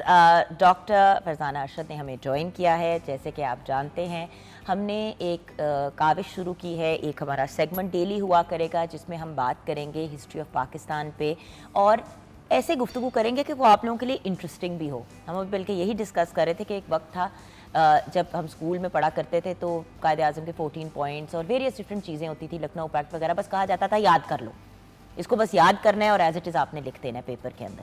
لیکن دنیا بہت بدل گئی ہے, بہت ایوالو ہو گئی ہے. لوگ جاننا چاہتے ہیں کہ کوئی بھی چیز کیوں ہوئی تھی, اس کے پیچھے کیا ریزن تھی. اگر کوئی پوائنٹس تھے 14 قائد اعظم کے تو ان 14 پوائنٹس, ہر پوائنٹ کے پیچھے کیا سوچ تھی, کیا موٹیویشن تھی اور اس کا مطلب کیا ہے. سو ہم نے ایک کاوش شروع کی ہے کہ چلیں دیر آئے درست آئے, اس عمر پہ ہی صحیح ہم چلے سیکھ تو جائیں. سو ہمیں ڈاکٹر فرزانہ ارشد نے جوائن کیا ہے. السلام علیکم. وعلیکم السلام. آپ ایجوکیشنسٹ بھی ہیں, خود بھی ایک بہترین اینکر پرسن ہیں, historical and global studies teach کرتی ہیں at government college university Lahore. السلام علیکم. ٹھیک ٹھاک ہیں؟ وعلیکم السلام. I am good. آپ اچھا, بتائیں. یہ بتائیے ڈاکٹر صاحبہ کہ سب سے پہلے تو یوتھ کی ہم بات کر رہے تھے اور یوتھ سے ہی ہم نے گفتگو آج شروع کی, تو یوتھ کا آپ کی نظر میں being a teacher, being an educationist, کیا رول ہوتا ہے کسی بھی نیشن بلڈنگ میں؟ دیکھیں جگن سارا کا سارا میں کہتی ہوں نیشن کا جو ایک ڈپینڈنشیا ہے نا اوور آل, اگر آپ سوسائٹی کے کینوس کو دیکھیں تو وہ یوتھ کے اوپر ہی ڈپینڈ کر رہا ہوتا ہے. ظاہر ہے ایک آپ فزیکل انرجی سے لے کر ایک پوٹینشیل جو ہے وہ یوتھ ہی ریفلیکٹ کرتی ہے کسی بھی قوم کا. سملرلی پاکستان کا بھی ظاہر ہے پوٹینشیل جو ہے اگر آپ قوم کے طور پہ دیکھیں تو وہ یوتھ کے اندر ہی, اور پاکستان کے اندر یوتھ کا سائز بھی بہت بڑا ہے. اینڈ آئی تھنک اس یوتھ کو ہمیں کوئی نہ کوئی اینگل دکھانا بڑا ضروری ہے. فار ایگزامپل ابھی آپ جس طرح بات کر رہی تھیں اپنے انٹرو میں کہ قائد اعظم کے 14 پوائنٹس کو ہم نے بچپن میں سنا اور ان کو یاد کر لو, حالانکہ آئی تھنک سب سے زیادہ امپورٹنٹ, میں بھی یہ میرا ایریا بھی ہے, میں نے کبھی نہیں بچوں کو کہا ان کو یاد کر لو, میں نے اس کے اوپر کبھی کویسچن بھی نہیں دیا. انفیکٹ میں یہ کویسچن دیتی ہوں کہ قائد اعظم کے 14 پوائنٹس کیوں پیش کیے گئے اور ان کے کانسیکوینسز کیا تھے فریڈم موومنٹ کے اوپر اور پاکستان کی تاریخ کے حوالے سے, آئی مین فریڈم موومنٹ کے حوالے سے پاکستان کی جو تاریخ ہے. تو آئی تھنک ان کی امپورٹنس ضروری ہے, بچوں کو یہ بتانا ضروری ہے کہ جو کانسٹیٹیوشنل ریفارمز آ رہی تھیں اس میں جو نیرو رپورٹ آئی اس میں مسلمانوں کا سائز کٹ کیا گیا, اور کانگریس پارٹی نے جو مسلمانوں کے ساتھ ایک ایگریمنٹ 1916 میں لکھنؤ پیکٹ کی شکل میں کیا تھا کہ ہمیں یہ ڈیمانڈز چاہیے اور مسلمانوں کے ویو پوائنٹ کو اکوموڈیٹ کیا گیا تھا. وہ انہوں نے جب 1928 میں نہرو رپورٹ پیش کی, بنیادی طور پر انہوں نے کہا کہ تمام انڈینز کی یہ سوچ ہے, اس میں مسلمانوں کے ساتھ ایگریمنٹ کیے ہوئے پوائنٹس بھی نکال دیے گئے. فار ایگزامپل 1/3 ریپریزنٹیشن کو نکال دیا گیا, سیپریٹ الیکٹوریٹ کی ڈیمانڈز کو نکال دیا گیا, جو زیادہ امپورٹنٹ چیزیں تھیں. تو قائد اعظم نے basic rights as a citizen آپ کے لے لیے گئے, وہ لے لیے گئے. اور قائد اعظم نے پھر کہا کہ اس میں چینجز کریں, انہوں نے 4 چینجز بھی سجیسٹ کی. جب وہ بھی انہوں نے اکوموڈیٹ نہیں کیا تو قائد اعظم نے ایکچولی انگریزوں کو یہ 14 پوائنٹس پیش کیے کہ جو نیا آپ کانسٹیٹیوشنل ایجنڈا لے کے آ رہے ہیں اس کے اندر یہ مسلمانوں کا ویو پوائنٹ بھی اگر آپ شامل نہیں کریں گے تو ہم بھی نہیں اس کو مانیں گے, جس طرح کہ کانگریس پارٹی کہہ رہی تھی. And I think it was very important for the protection of Muslim political rights. تو وہ بنیادی طور پہ مسلمانوں کے سیاسی حقوق کے تحفظ کا ایجنڈا تھا. آئی تھنک یہ باتیں زیادہ امپورٹنٹ ہے بجائے یہ کہ اس کے اندر 1 2 3 4 5 6 وہ کیا تھا, مطلب سارے 14 لکھے کیا ہوئے تھے. وہ اور بچے کھینچ کے ان کو 14 بناتے رہتے ہیں بجائے یہ کہ اس کی امپورٹنس پہ بات کریں. یہ بڑا ضروری ہے بچوں کو بتانا کہ وہ ایکچولی وہ بنیادی چیز تھی جو کہ بعد میں فریڈم موومنٹ کی شکل میں پاکستان موومنٹ کا حصہ بنی, اور پاکستان موومنٹ کا حصہ جو ہے 1947 میں پاکستان کی شکل میں سامنے آیا. اور بنیادی طور پہ قائد اعظم کی struggle the protection of the political rights of the Muslim community ہی تھا, جو کہ بعد میں 1947 میں پاکستان کی شکل میں ہمیں نظر آتا ہے. مگر یہ سب کچھ پاسبل نہیں ہو سکتا تھا اگر مسلم لیگ کا قیام نہ ہوتا. بالکل اس کے بارے میں بتائیں گے. اچھا, یہ جگن مسلم لیگ کا قیام جو کہ سب جانتے ہیں 1906 میں ہوا تھا. بنیادی طور پہ مسلمانوں کو, جس کو ہم کہتے ہیں نا ریناسنس, مسلم ریناسنس جو ہے, یہ 1857 جب وار آف انڈیپینڈنس ہوئی تو مسلمانوں کا بڑا ڈاؤن فال ہوا, کیونکہ جو رولنگ برٹش تھے ظاہر ہے جو ڈائریکٹلی پھر بن گئے ماسٹرز آف دا لینڈ, کیونکہ اس سے پہلے تو ایسٹ انڈیا کمپنی تھی, آپ کو پتہ ہی ہے. ایسٹ انڈیا کمپنی کے بعد پھر وائس رائے کی ٹرم آئی 1857 کے بعد. I mean India went into the direct custody of British crown اور viceroy, voice of British royalty in India, تو وہ ٹرم آ گئی. تو اس کے بعد شروع میں مسلمان بڑے وکٹمائز ہوئے. ایکچولی انگریزوں نے کسی حد تک سمجھا کہ چونکہ اقتدار مسلمانوں سے لیا گیا ہے تو they had responsible Muslims for that, جو 1857 کا ایک وہ جس کو وہ میوٹنی کہتے ہیں, ہم تو وار آف انڈیپینڈنس ظاہرہ کہتے ہیں. تو لیکن وہ کلیکٹیولی پورے انڈینز نے وار لڑی تھی, لیکن ہوا یہ کہ ٹو سم ایکسٹینٹ مسلمانوں کے اوپر اس کا برڈن ڈالا گیا اور مسلمان جاب لیس ہوئے, ان کے بزنس بند ہوئے, بہت ساری پراپرٹیز کو سرکار نے کنفسکیٹ کر لیا, تو مسلمان اکنامکلی بڑے نیچے چلے گئے. تو اس کے بعد ہم دیکھتے ہیں کہ سر سید احمد خان بڑے اس سچویشن میں, آئی مین سب سے بڑا لیڈنگ جو رول ہے ہمیں 1857 کے بعد سے وہ سر سید احمد خان کا نظر آتا ہے. تو انہوں نے جو طریقہ کار, آئی مین جس طریقے سے ان کا خیال تھا کہ مسلمانوں کو اپ لفٹ کیسے کیا جا سکتا ہے, تو وہ سمجھتے تھے کہ جب تک ایجوکیشن میں یہ مقابل پہ نہیں آ سکیں گے ہندوز کے, اور یا مطلب یہ کہ ظاہر انگریزوں سے اس قابل نہیں ہو جائیں گے کہ بات کر سکیں اپنے سیاسی حقوق کے تحفظ کے حوالے سے, یہ کچھ بھی نہیں کر سکیں گے. ظاہر ہے جو کمیونٹی اپنے رائٹس کو جانے ہی نہ تو وہ کیسے اس کو لے کے چل سکتی ہے. تو ان کا فوکس جو تھا وہ ایجوکیشن پہ تھا, اور انہوں نے ایجوکیشن کے حوالے سے آپ کو پتہ ہے بے شمار ادارے بنائے. ان میں سے سب سے بڑا جو ہے وہ علی گڑھ مسلم ہائی اسکول تھا, پھر وہ کالج بن گیا 2 سال بعد, اینڈ لیٹر آن بعد میں علی گڑھ یونیورسٹی بن گیا. تو سر سید احمد خان کہتے تھے ابھی سیاست میں نہ آئیں, آپ دب جائیں گے. آپ کو چونکہ کانگریس پارٹی بعد میں 1885 میں بن گئی تھی, بیفور دیٹ چونکہ ہندوز جو تھے تعلیمی لحاظ سے مسلمانوں سے بہت آگے تھے. پلیز یہاں پہ میں ایک چیز اور کلیئر کرنا چاہوں گی کہ ہندو کمیونٹی جو ہے وہ ان کے اندر اڈیپٹیبلٹی بہت ہے, وہ نئی چیز کو بہت جلدی ایبزارب کرتے ہیں, جبکہ مسلمانوں کی کمیونٹی جو ہے, ہم second half of 19th century کی بات کریں, بہت کنزرویٹو اور آرتھوڈاکس ایک سوچ پائی جاتی تھی. ان کا خیال تھا یہ تھا کہ انگریزوں کے بلائے ہوئے تعلیمی اداروں میں اگر ہم بچوں کو بھیجیں گے تو شاید یہ دین سے پھر جائیں گے, شاید چونکہ تھوڑی بہت کرسچن مشنریز کی ایکٹیویٹیز بیچ میں تھیں تو وہ تھوڑے بہت ایک کنزرویٹو سوچ پائی جاتی تھی. سر سید احمد خان نے اس سوچ کو ہٹ کیا لیکن سیاست میں آنے سے منع کیا. تو 1898 میں سر سید احمد خان کی وفات ہوئی, تو تعلیمی طور پر ٹو سم ایکسٹینٹ مسلمان کچھ سٹیبل ہو چکے تھے. پھر اس کے 8 سال بعد ہم نے دیکھا کہ 1906 اکتوبر میں پہلی دفعہ ایک مسلم ڈیلیگیشن, جو کہ ہم سملا ڈیپوٹیشن جس کو کہتے ہیں, مسلم ڈیلیگیشن ملا تھا وائس رائے سے, اور مسلمانوں کے سیاسی حقوق کے حوالے سے بات کی گئی تھی, کیونکہ نئی ریفارمز آ رہی تھیں. 1909 میں منٹو مولیہ ریفارمز آئیں تو ریفارمز کی باتیں چل رہی تھیں, تو مسلمانوں نے کہا کہ ہمیں بھی یہ چاہیے ہے, تو وائس رائے کو ملے. تو وائس رائے لارڈ منٹو نے بہت ایک یعنی کہ کنسیڈریشن دی مسلمانوں کو, اور کہا کہ آپ کی تمام ڈیمانڈز جو ہیں ہم کوشش کریں گے ان کو اکوموڈیٹ کریں, اور بعد میں کیا بھی. ہم نے دیکھا کہ جو ڈیمانڈز مین پیش کی گئی تھیں, تو وہ جو ڈیلیگیشن تھا وہ کافی بڑا ڈیلیگیشن تھا پورے سب کانٹیننٹ سے. اس میں مسلمانوں کے جو سرکردہ لوگ تھے انہوں نے شمولیت اختیار کی. تو اسی ڈیلیگیشن نے پھر یہ سوچا تھا کہ اب تعلیمی طور پہ ہم اس قابل ہو چکے ہیں کہ ہمیں اپنی سیاسی تنظیم بنانی چاہیے. تو اس کے 2.5 مہینے بعد پھر اینڈ آف دسمبر 1906 میں فیصلہ ایکچولی اسی وقت ہو گیا تھا. تو اس کے بعد جو ہے مسلم لیگ جو ہے وہ بنائی گئی. جو کہ وہ کون لوگ تھے؟ اس میں سر آغا خان تھے, نواب مسلم ملک تھے, نواب وقار ملک تھے, اور بھی بہت سارے سرکردہ لوگ جو کہ تقریباً کی 35 تعداد تھی جو کہ لکھنؤ اس میں سملا ڈیپوٹیشن میں ملے تھے. وہ تمام کے تمام جو ہے اس آل انڈیا محمدن ایجوکیشنل کانفرنس جو ایکچولی ہوتی تھی سالانہ, سر سید احمد خان نے شروع کی ہوئی تھی لانگ اگو. تو مسلمانوں کی تعلیم کے حوالے سے کانفرنس ہوتی تھی, اس میں پورے سب کانٹیننٹ سے ڈیلیگیٹس آتے تھے. تو وہ اسی کانفرنس کے موقع کے اوپر, محمدن ایجوکیشن کانفرنس کے موقع کے اوپر تمام ڈیلیگیٹس جو شامل تھے انہوں نے پھر مسلم لیگ کی ابتدا کا اعلان کیا اور مسلم لیگ جو ہے وہ بنی. اور اس کا میں ایک اور بات بتاتی چلوں. رسپانس کیسا آیا؟ میں یہی بتانے لگی تھی کہ ظاہر ہے اس وقت کوئی بہت, آپ کو پتہ ہے, الیکٹرانک میڈیا نہیں تھا, کوئی سوشل میڈیا نہیں تھا. تو ایک دم اس کو ہم یہ نہیں کہہ سکتے کہ پورے انڈیا میں اس کی دھوم مچ گئی, لیکن بہت زیادہ پرنٹ میڈیا کے اوپر مسلمانوں کی مطلب سیاسی جماعت کے حوالے سے رسپانس آیا اور کرٹیسزم بھی آیا. ظاہر ہے بہت ساری کمیونٹیز نے اس کو کرٹیسائز بھی کیا. I can imagine کہ زیادہ تر لوگوں کو برا ہی لگا ہوگا. ہاں, لیکن یہ کہ مسلمانوں کے حلقوں میں اس کو بہت اپریشیٹ کیا گیا. اور اس کا جو مینیفیسٹو تھا, پہلا مینیفیسٹو جو تھا مسلم لیگ کا, جو منشور ہم جسے کہتے ہیں, وہ بڑا ماڈریٹ رکھا گیا.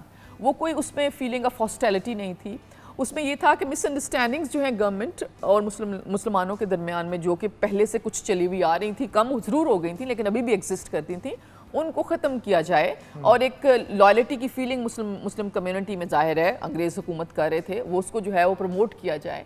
اور لیکن یہ کہ سب سے بڑی یہ تھی کہ مسلمانوں کی جو پولیٹیکل ڈیمانڈز ہیں ان کو گورنمنٹ تک پہنچایا جائے. ایک پلیٹ فارم جو بنایا گیا تھا وہ یہی تھا کہ مسلمان جو ہیں ان کے سیاسی حقوق کا تحفظ کوئی اور نہیں کرے. اگرچہ کانگریس پارٹی کہتی تھی کہ we are the representative of the entire Indians, but actually ایسا نہیں تھا. 1905 میں جب پارٹیشن آف بنگال ہوئی تو ایک ایسٹ بنگال میں مسلمان میجورٹی میں چلے گئے, تو بڑی ہاسٹائل ایک رسپانس جو تھا وہ کانگریس پارٹی کی طرف سے آیا تھا. تو وہاں پہ ہی زیادہ ڈسٹربنس مسلمانوں کی ہوئی تھی, اور مسلمان سمجھ رہے تھے کہ ان سے صرف یہ نہیں برداشت ہوا کہ ایک حصے میں ہمارے لیے کچھ بہتری آ جائے گی, because overnight East Bengal میں مسلمان میجورٹی میں چلے گئے. اینڈ دیور ایکسپیکٹیشنز کہ لائک ہائی کورٹ بنے گی, کیپٹل بنے گا, نئی جابس نکلیں گی, مجسٹریٹ ٹائپ کی جابس آئیں گی, نئے ججز اپوائنٹ ہوں گے. تو مسلمانوں کی میجورٹی ہونے کی بیس پہ دیر واز چانسز کہ وہ مسلمان اس میں ذرا اکنامکلی اب ان کا ایک سٹینڈرڈ بنے گا. تو وہ بہت ہاسٹائل جو کانگریس پارٹی نے رسپانس دیا تھا پارٹیشن آف بنگال کے اوپر, اس کے اوپر پھر مسلمانوں کے جو لوگ تھے, جو سرکردہ لوگ تھے اس وقت مسلم کمیونٹی کے, انہوں نے سوچا تھا کہ نہیں, ہمیں بھی سیاسی پلیٹ فارم ہونا چاہیے تاکہ ہم ان کو کیٹر بھی کر سکیں اور مسلمانوں کے سیاسی حقوق کو پروموٹ بھی کر سکیں اور آگے لے کے چل سکیں. اچھا, پھر قائد اعظم کی جو انوالومنٹ تھی ان مسلم لیگ, ان کی شمولیت کے بعد کس طرح مسلم لیگ ایک, اگر ہم کہیں کہ ایک اسٹیبلشڈ پارٹی بنی؟ اچھا, یہ جو ہے نا ایک لمبا سفر ہے. پہلے تو ہمیں یہ ذہن میں رکھنا چاہیے کہ ظاہر ہے 1906 میں بنی تو اس میں ضرور اکراس سب کانٹیننٹ لوگ شامل تھے, لیکن ایک سیاسی سفر کا تو آغاز تھا نا. تو قائد اعظم 1905 میں کانگریس پارٹی کے ممبر تھے. تو اس کے بعد قائد اعظم ہم نے دیکھا کہ چونکہ بہت ایک جاندار شخصیت کے مالک تھے, برٹش سرکلز میں بڑے جانے چاہتے تھے, تو 1913 میں قائد اعظم مسلم لیگ کے ممبر بنے. اور اس کے بعد پھر اتنے وہ ٹاپ کے لیول پہ آگئے کہ 1916 میں جب لکھنؤ پیکٹ ہوا ہے, and that was the first and the only packet between Congress party and Muslim league, all India Muslim league. تو وہاں پہ قائد اعظم مسلم لیگ کے پریزیڈنٹ بن گئے تھے. قائد اعظم پھر دونوں کے, مسلم لیگ کے بھی اور کانگریس کے دونوں کے ممبر تھے, اور قائد اعظم نے لکھنؤ پیکٹ کو پریزائڈ کیا تھا. And he brought both of the communities close to each other, and I think بہت اچھا وہ پیکٹ تھا ایک لحاظ سے. تمام انڈینز کی ایک سیاسی مفادات اور سیلف, کیونکہ دنیا میں اس وقت فرسٹ ورلڈ وار کے بعد سے سیلف رول کا کانسیپٹ تھا کہ میکسیمم پاورز جو ہیں وہ کلونیل گورنمنٹ سے لی جائیں, اور سیلف رول کا کانسیپٹ کی بات ہو رہی تھی. تو قائد اعظم اس کو پروموٹ کر رہے تھے, اور اس کے حوالے سے انہوں نے کہا کہ پہلے لیٹس سٹ ٹوگیدر اور ایک دوسرے کے پوائنٹ آف ویو کو ہم ایبزارب کریں اور ایک دوسرے کے پوائنٹ آف ویو کو ہم اکوموڈیٹ کریں تاکہ ہم انگریزوں سے سیلف رول رہ سکیں. اس کے لیے قائد اعظم نے کوشش کی, اینڈ کنٹینیوڈ فار دیٹ. ہم نے دیکھا کہ ان کو ambassador of Hindu Muslim unity کا ٹائٹل ملا تھا اس کے بعد. اور 1920s میں پھر بڑی ایک چینج آتی ہے برصغیر کی سیاست میں, اور قائد اعظم کی سیاست میں بھی later on in the later years of 1920s. وہ یہ تھا کہ کانگریس پارٹی کے اندر سم ہو اس کی ٹاپ لیول کے اوپر جو ہیں وہ موتی لال نہرو اور بہت سارے ایسے کچھ لوگ آ گئے جو کہ مسلم پوائنٹ آف ویو کو اس طریقے سے اکوموڈیٹ نہیں کر رہے تھے. وہ والا جو ایک سوچ 1916 میں تھی اس کو انہوں نے ڈاؤن گریڈ کرتے ہوئے ایک ایکسکلوسیو سیاست کرنے کی کوشش کی جس میں مسلمانوں کے لیے اکوموڈیشن کم ہو گئی. فار ایگزامپل جب انگریزوں نے کہا سائمن کمیشن آیا اور سائمن کمیشن کے بعد نہیں پوائنٹ آف ویو جو ہے وہ سامنے آ سکا اس طریقے سے کہ ایک جوائنٹلی اپرووڈ جو ہے جس کو آپ یہ کہہ سکیں کہ مسلم لیگ اور کانگریس پارٹی دونوں ایک دوسرے کو ایکسیپٹ کرتے ہوئے کوئی ایسا فارمولا نہیں دے سکے سائمن کمیشن کو, اور سائمن کمیشن کا بائیکاٹ کیا گیا تھا جو کہ فیوچر کانسٹیٹیوشنل ریفارمز کے حوالے سے تھا. تو وہاں پہ ایک نہرو کمیٹی بنی تھی جس کو پریزائڈ موتی لال نہرو ہی کر رہے تھے, اور انہوں نے کہا کہ ہم ٹھیک ہے ہم چیلنج کے طور پہ لیتے ہیں اور ہم ایک کانسٹیٹیوشنل پیکج بنا کے آپ کو ہم دیں گے. تو جب وہ دیا تو اس میں مسلمانوں کے حوالے سے جتنی بھی چیزیں پہلے مانی ہوئی تھی وہ بھی نکال دیں گے, جس طرح میں نے پہلے بھی ذکر کیا. میں اکثر یہ سوچتی ہوں کہ یہ پریزنٹ کر مطلب اگلا جب ایسی چیز پریزنٹ کر رہا ہوتا ہے تو اس کے دماغ میں کیا آ رہا ہوتا ہے کہ جو ساری چیزیں اگلے کے دیکھیں آپ اور میں اگر کوئی ایک انڈرسٹینڈنگ کے تحت آگے بڑھ رہے ہیں, صحیح رائٹ, اگر دونوں کے اینڈ سے انڈرسٹینڈنگ نہیں ہے, اگر سب کچھ میں اپنا ہی کر رہی ہوں, دیکھیں ایز اے ورکنگ پرسن آپ نے بھی دیکھا ہوگا کہ کانٹریکٹس ہوتے ہیں. جب بھی کوئی دو لوگوں کے بیچ میں کانٹریکٹ یا انڈرسٹینڈنگ یا اگریمنٹ ہوتی ہے دونوں پارٹیز کی چیزوں کو دیکھا جاتا ہے. سارا بینیفٹ میں لے لوں, آپ جو ہے وہ جا کے خوں میں گر جائیں, وہی والی بات تھی نا, یہی ایٹیٹیوڈ تھا ٹورڈز مسلم. اس میں بٹ کچھ یہ اوور کانفیڈنس کا اگلا لیول نہیں ہے کہ آپ نے بس یہ پریزنٹ کر دیا اور یہ پریزیوم کیا کہ واٹ ایور. ٹرولی سیڈ ایسی مجھے اوڈیسٹی, the word اوڈیسٹی انگریزی کا دماغ میں آتا ہے کہ وہ تو جرت ہے کہ آپ نے پریزنٹ کر دیا اور کہا کہ ہاں جی ٹھیک ہے خیر ہے. صرف مسلمان بیچارے بولتے بھی تو نہیں تھے نا, انڈرمائن کرتے ہوئے کہ ان کو کوئی فرق نہیں پڑے گا یا ان میں سے کوئی اتنی بڑی جاندار آواز نہیں آئے گی کہ جس سے جو ہے انگریز سرکلز میں کوئی ہل جل ہو. تو یہ ایکچولی آئی تھنک ایک اوور کانفیڈنٹ جس طرح آپ نے کہا کہ ایک سچویشن تھی. لیکن قائد اعظم نے آپ دیکھیں جو ambassador of Hindu Muslim unity اس سے پہلے تک کہلاتے تھے, انہوں نے پہلے کچھ اس میں ترامیم پیش کی. جب انہوں نے ان کو بھی نہیں اس طریقے سے اکوموڈیٹ کیا تو قائد اعظم نے کہا اوکے اگر نہرو رپورٹ جو ہے وہ ان کے لیے ایکسیپٹیبل نہیں ہے کانسٹیٹیوشنل ریفارمز, جس طرح انہوں نے کہا تھا نا کہ ہم نہیں مانیں گے اگر آپ نے ان باتوں کے اوپر نیا آئین نہ لے کے آئے نہ جو بھی کانسٹیٹیوشنل ریفارمز آ رہے تھے. تو قائد اعظم نے کہا اوکے یہ 14 پوائنٹس جو ہیں انگریزوں کو دیے اور پبلش کر دیے پورے انڈیا میں, اور کہا کہ اگر ان کو بھی اکوموڈیٹ نہیں کیا گیا فیوچر کانسٹیٹیوشنل ریفارمز میں تو مسلم لیگ بھی اس کا بائک آؤٹ کر دے گی, ان کانسٹیٹیوشنل ریفارمز کو نہیں مانے گی. So I think that was actually the beginning of parting of ways 1929 جب یہ قائد اعظم کے 14 پوائنٹس پیش کیے ہیں, کیونکہ مسلم لیگ جو تھی اپنے ایک فارم پوائنٹ آف ویو پہ کھڑی ہو گئی کہ یہ ہمارے رائٹس ہیں, ان کو پروٹیکٹ ہونا چاہیے.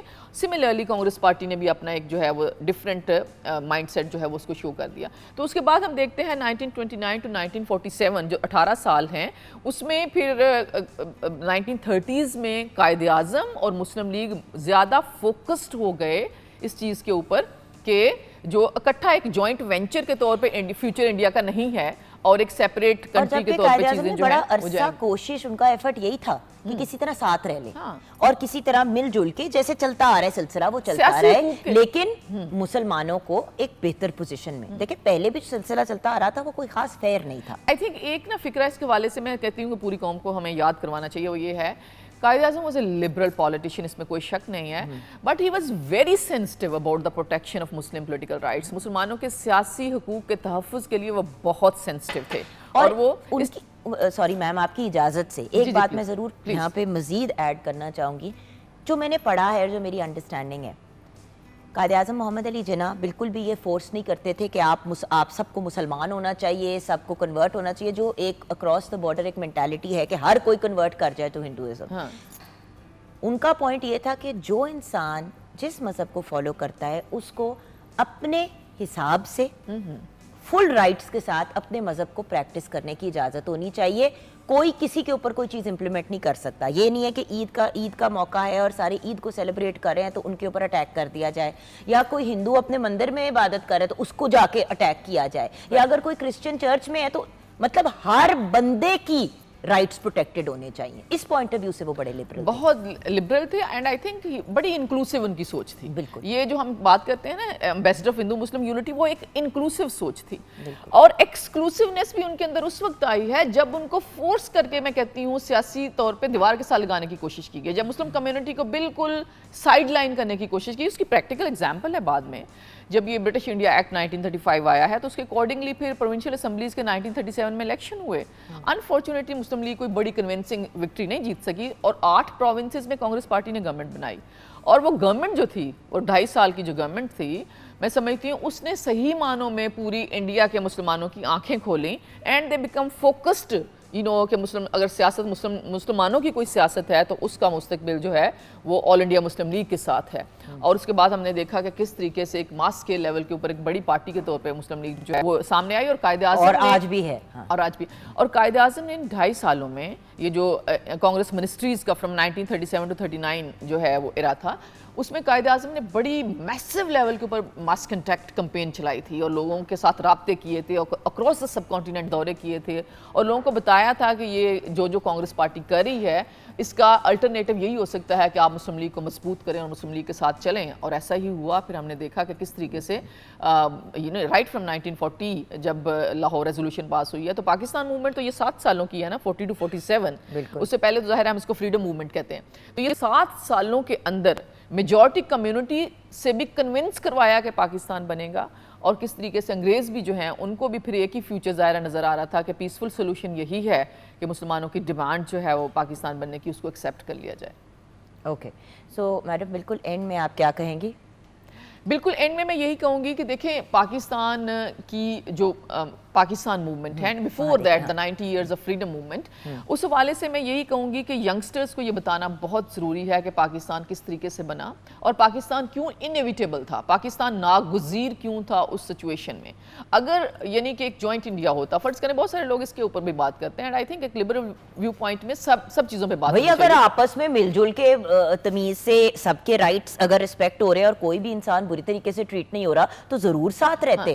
میں بائی دا وے آج بھی یہ بات مینٹین کرتی ہوں اور اکثر لوگ کہتے ہیں کیا مطلب, میں یہ نہیں کہہ رہی کہ ہمیں سیپریٹ نیشن نہیں بننا چاہیے تھا, لیکن اس سیپریٹ نیشن بننے میں بہت سی لوگوں کی جانیں گئیں, بہت سی چیزیں ہوئیں, اور اگر ہم پہلے ہی صحیح طریقے سے رہ سکتے تو ہمارے father of are nation Quaid Azam محمد علی جناح اور ڈاکٹر علامہ محمد اقبال کیوں اس چیز کو پش کرتے. Just to add one thing in it, ایک بڑی مشہور کتاب ہے اور بڑی سالڈ اور جینوئن بک ہے خالد بن سعید کی دا فارمیٹو فیز آف پاکستان. تو اس میں انہوں نے پریفیس میں لکھا ہوا ہے کہ actually it was the exclusiveness and short sightedness of Indian National Congress that can be considered responsible for the turn of events of 1947.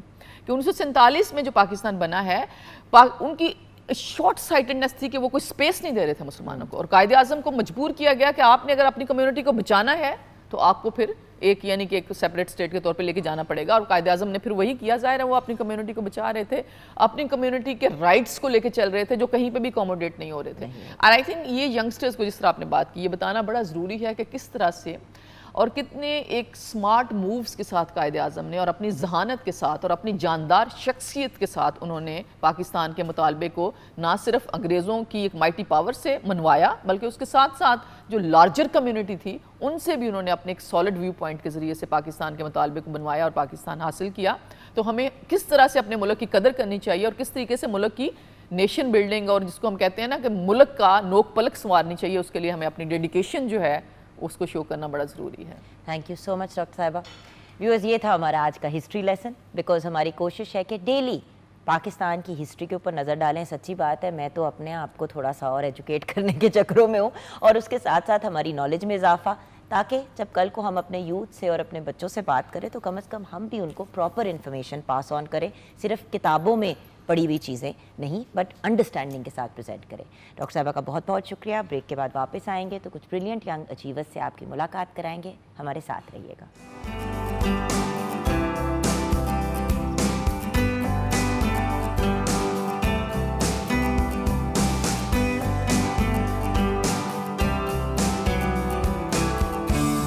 کیا بات ہے, very very very very good. Zain Jamshed, بہت ہی پیارا ٹریبیوٹ آپ نے پیش کیا ہمارے, بہت ہی بہت شکریہ. یہ میرا اپنا اوریجنل سانگ ہے تو امید کرتا ہوں آپ سب کو پسند آیا ہوگا. اچھا خود لکھا ہے؟ خود نہیں, یہ ڈاکٹر اشتر زیدی صاحب نے لکھا ہے اور اس کو میں نے گایا اور کمپوزیشن جو ہے علی ساجد صاحب کی ہے. It's wonderful, thank you. اور ویورز جیسے کہ آپ جانتے ہیں ہم آپ کے ایک ہمارے شو کی ڈیلی اپ ٹریجیکٹری ہوتی ہے, ہم آپ کو ایک ہسٹری کا لیسن بھی دیتے ہیں, موٹیویشنل باتیں بھی کرتے ہیں, لیکن اس کے ساتھ ساتھ آپ کی ان بریلینٹ